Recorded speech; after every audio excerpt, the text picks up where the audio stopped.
दिल्ली के जंतर मंतर पर चल रहे आंदोलन के समर्थन में यवतमाल जिले के बनी शहर में विभिन्न राजनीतिक दलों, सामाजिक संगठनों, छात्र युवा संगठनों और नागरिकों ने संयुक्त रूप से प्रदर्शन किया।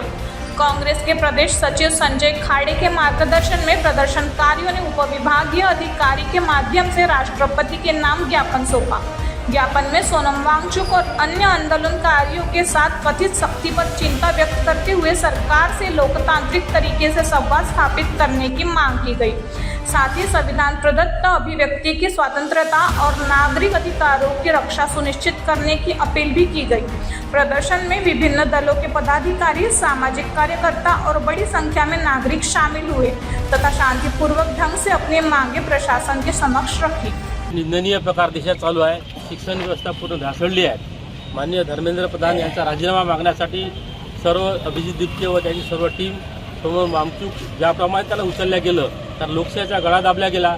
कारण लोकशाहीमध्ये पूर्ण अधिकार आहे, आपल्याला पूर्ण एक आयुध आहे आपलं। तर जे आपल्या न्यायहक्कासाठी जर एखादं आंदोलन होत असेल, शांततेच्या मार्गाने होत असेल, त्याला अधिकार आहे। तो अधिकार पूर्ण गदा आणली आहे। त्यांनी ज्या पद्धतीने सोनम वांगचुकला उचललं त्या अतिशय दडपशाहीच्या येणाऱ्या काळात लोकशाही वाचते का नाही, लोकशाही संपली, हुकुमशाही लागली। तर ज्यावेळेस इंग्रजांच्या काळात हुकुमशाही होती त्यावेळेस अनेक असे आंदोलन तयार झाले, तसेच आंदोलन येणाऱ्या काळात होणार आहे। तर भविष्यात धर्मेंद्र प्रधान जोपर्यंत राजीनामा होत नाही तोपर्यंत हे आंदोलन मोठ्या प्रमाणात चालणार आहे। मोठ्या प्रमाणात सर्वपक्षीय वनी विधानसभेतील सर्व पूर्ण यवतमाळ जिल्हा, चंद्रपूर जिल्हा याचे सर्व मोठ्या प्रमाणात महाराष्ट्रात सुद्धा आंदोलन पेटलं आहे।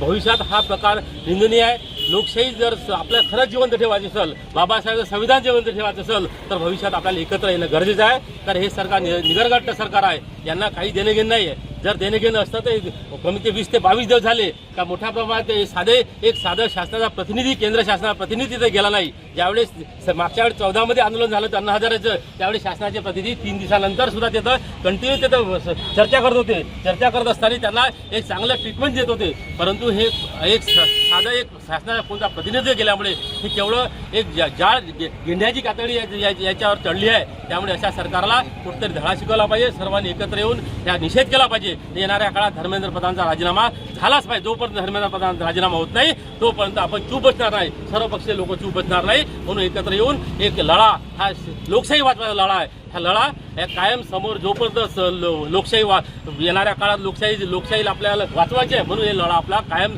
येणाऱ्या काळात तीव्र करायचा आहे।